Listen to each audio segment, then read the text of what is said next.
से chemical effect क्या क्या बॉडीज़ में डाले गए, किस किस तरीके से स्लो पॉइजन दिए गए हैं, स्लोली क्या बॉडीज़ के ऑर्गन डैमेज हुए हैं, ये तीनों चीज़ जो है वो ख़त्म हो जाए। मुख्तार अंसारी का मर्डर के साथ में यह भी आवश्यक और नेसेसरी एक आस्पेक्ट हो सकता है और होने के पूरे चांसेस भी है कि कई केसेस में कई बड़े बड़े जो यूपी के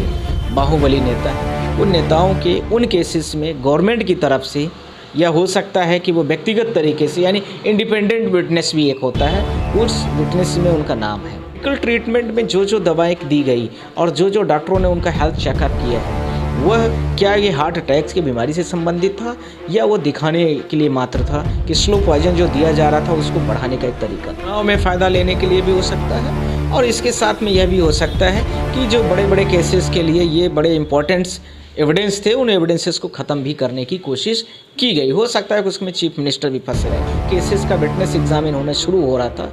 तो ऐसा भी हो सकता है कि वो सारे लोग फंसते हुए नज़र आए हों तो इसका मर्डर हो गया हो या इस तरह से स्लो पॉइजन दे करके इनका मर्डर करा दिया गया। कोर्ट को सुमोटो भी लेने के पावर है कि कोर्ट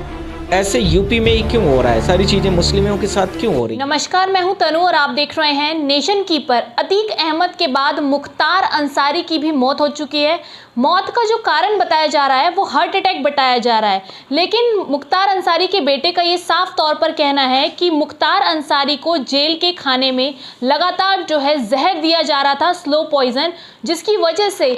वो इफ्तार के महीने में व्रत भी नहीं रख पाए और बेहोश भी हो चुके थे। इन तमाम मुद्दों पर चर्चा करने के लिए हमारे साथ सुप्रीम कोर्ट के वरिष्ठ वकील नरेंद्र मिश्रा जी हैं। मिश्रा जी से चर्चा करेंगे। मिश्रा जी, क्या लग रहा है, कह रहे हैं स्लो जो है जहर दिया गया था, स्लो पॉइजन दिया गया था, तो कहाँ तक ये बात सही है और क्या जांच हो सकती है इस पर? अंसारी की मृत्यु कल होती है, उसके पहले उनके वकील ने रिटन में भी,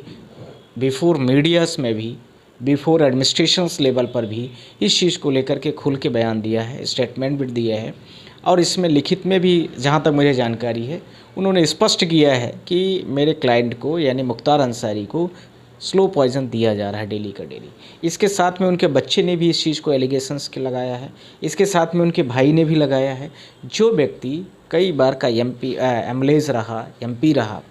उस व्यक्ति ने यदि कुछ इस तरह से आरोप लगाता है तो उसमें यह मानना चाहिए, आवश्यक हो जाता है किसी भी कोर्ट को भी, किसी भी एडमिनिस्ट्रेशन को भी, कि वह व्यक्ति जो एलिगेशन लगा रहा है, जाहिर सी बात है कि वह एक स्वाभाविक प्रक्रिया में चुनावी जो भारत देश में चुनाव की प्रक्रिया है उसमें निर्वाचित एक भारत देश का वह मेंबर से सदस्य, चाहे छोटी विधानसभा का हो या बड़ी विधानसभा का हो, अर्थात या लोकसभा का भी हो सकता है।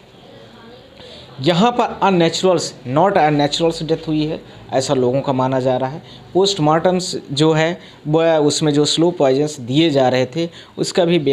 स्टार्ट में ही स्लो पॉइजन्स को लेकर के पूरा उसकी मेडिकल एग्जामिन होना चाहिए, उसके एफएसएल रिपोर्ट भी होनी चाहिए। इसके साथ में जो इनका इन्वेस्टिगेशन है, क्योंकि ये यूपी का मैटर है और यूपी में बांदा डिस्ट्रिक्ट में उनकी डेथ हुई है, तो उसके बारे में भी यह पूरा का पूरा जो इंक्वायरीज़ है, सेटअप इंक्वायरीज, वो जुडिशरी से सेटअप होनी चाहिए और वो सुप्रीम कोर्ट की मॉनिटरिंग में होनी चाहिए। ध्यान रखना मैं जो बोल रहा हूँ सुप्रीम कोर्ट की मॉनिटरिंग में होना चाहिए, नॉट अ रिटायर्ड पर्सन। और ये सुप्रीम कोर्ट की मॉनिटरिंग में हो रहा है तो मैं बहुत सारे जस्टिस का नाम मैं लेना चाहता हूँ, पर यह वो पिटिशनर यह सुप्रीम कोर्ट में आता है, अपनी पिटिशन फाइल करता है कि इन सारी चीज़ों की इंक्वायरी होनी चाहिए। But there is 2 and 3 very important thing here's. First point number 1 कि यदि उसकी डेथ हो गई और पोस्टमार्टम हो चुका है,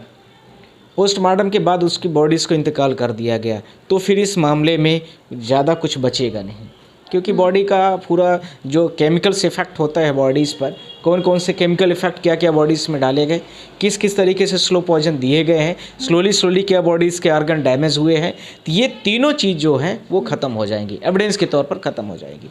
दूसरा, जैसे एविडेंस ख़त्म हो जाएगी तो गवर्नमेंट अपने आप पर फ्री हैंड ओवर हो जाएगी। गवर्नमेंट को यह लग रहा है कि हमारे ऊपर एक बड़ा एलिगेशंस है, तो उसको बचाने के लिए वो जल्दी से जल्दी कोशिश करेगी कि पोस्टमार्टम हो जाए। अब इस मामले में जो अंसारी हैं, उनके फैमिली के जो बच्चे हैं या जो हमारे पूरे पूर्व भारत देश के राष्ट्रपति वाइस प्रेसिडेंट ऑफ इंडिया थे, उनका परिवार ही है ये हामिद अंसारी जी का। तो वो सारी चीज़ों को लेकर के भी मैं बोलना चाहता हूँ कि उनको काफ़ी कुछ नॉलेज होगा, पर यहाँ पर इस चीज़ को ज़्यादा देखने की ज़रूरत है कि पोस्टमार्टम को तब तक के लिए रोकना चाहिए जब तक उनकी सारी चीज़ों को पूरा न कर लिया जाए। इसके लिए वो सुप्रीम कोर्ट में भी अपना रिक्वेस्ट कर सकते हैं, इसके लिए वो भारत देश के विभिन्न जो भी उनको तंत्र लगता है, पर उन्होंने जो डीएम को लेवल पर जा कर के एप्लीकेशन दिया है, मुझे नहीं लगता है कि वो कुछ ज़्यादा कर पाएगा। बहुत छोटा सा एक उनका निर्णय हो सकता है, पर बड़ा कुछ निर्णय मुझे ऐसा दिख नहीं रहा है उनके एप्लीकेशन के माध्यम से। पॉइंट नंबर 3 इसके साथ में मुख्तार अंसारी का मर्डर के साथ में यह भी आवश्यक और नेसेसरी एक एस्पेक्ट हो सकता है,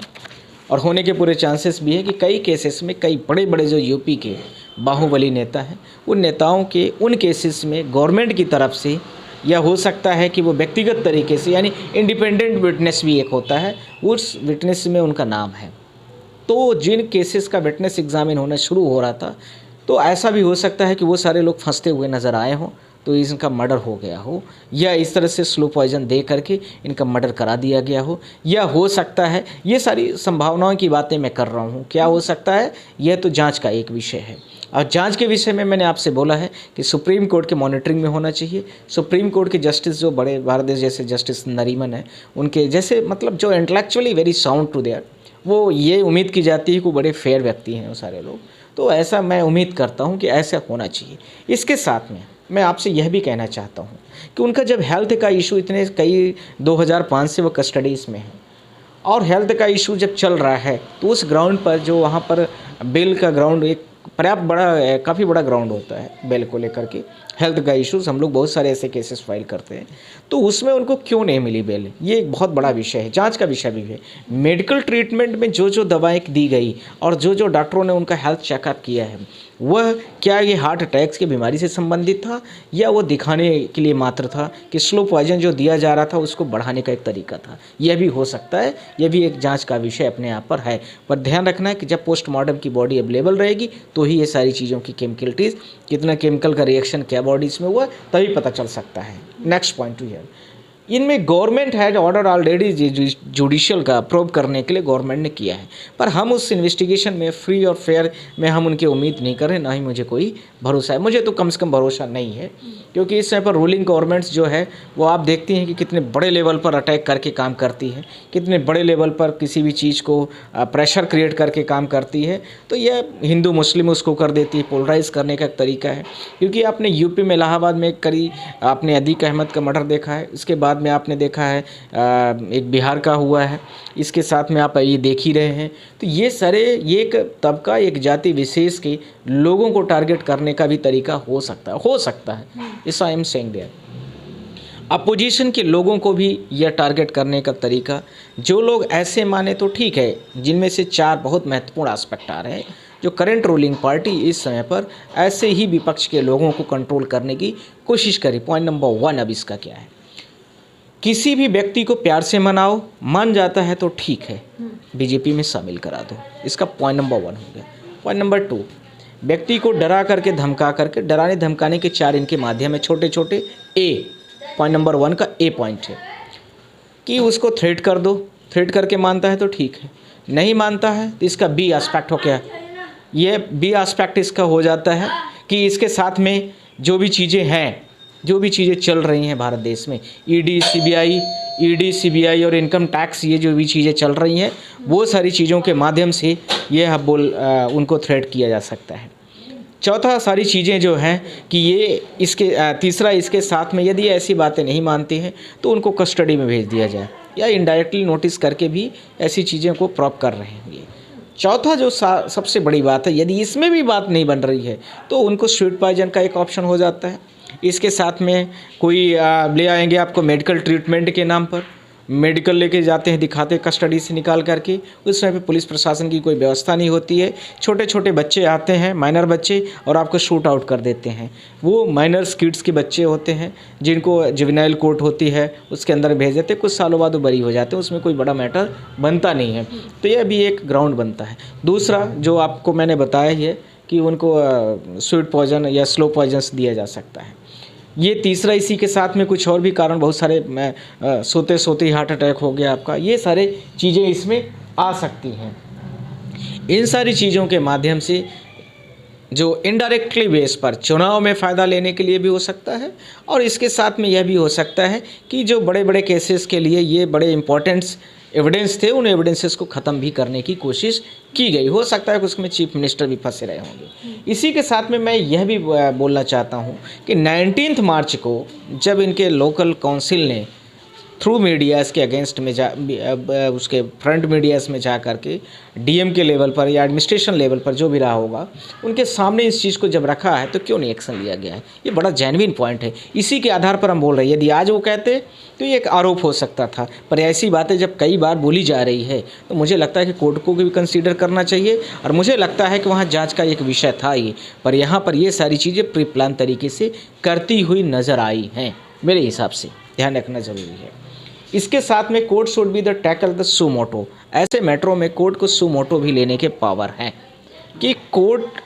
ऐसे यूपी में ही क्यों हो रहा है, सारी चीज़ें मुस्लिमों के साथ क्यों हो रही है। मैंने एक माध्यम में और भी बोला है कि जो अब इससे बच के, जो अपोजिशन से बच के जाता है, जो मिडिल क्लास के लोग हैं, वो किसी जाति रिस्क के या झुग्गी झोपड़ी वाले हैं, उनके ऊपर बुलडोजर बाबा, बुलडोजर मामा, ये सब टाइटल के तरीके से भी लोग के सोसाइटीज़ पर काफ़ी दहशत फैला के रखी हैं। उसका भी कारण आप देखिए, अभी यूपी के गोमती आप लोगों ने देखा होगा। अब वो देखिए अनऑथराइज तरीके से लोगों को किस तरीके से थ्रेट किया जा रहा था,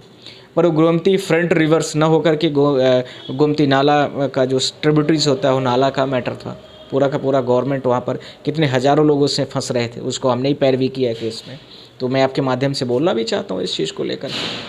कि ये भी एक कंट्रोल करने का, इनडायरेक्टली लोगों के ऊपर एक तात्कालिक निर्णय देने का एक तरीका इन्होंने बनाया, जो कि पूरी तरीके से गलत है। अब वो देखिए इलीगल तरीके से था, जबकि 20 मार्च को ही रातों रात मतलब उसके पहले खाली करने का ऑर्डर था। यदि सुप्रीम कोर्ट इसमें अच्छे से पैरवी सुनवाई न की होती तो सारे के सारे घर फंस गए थे।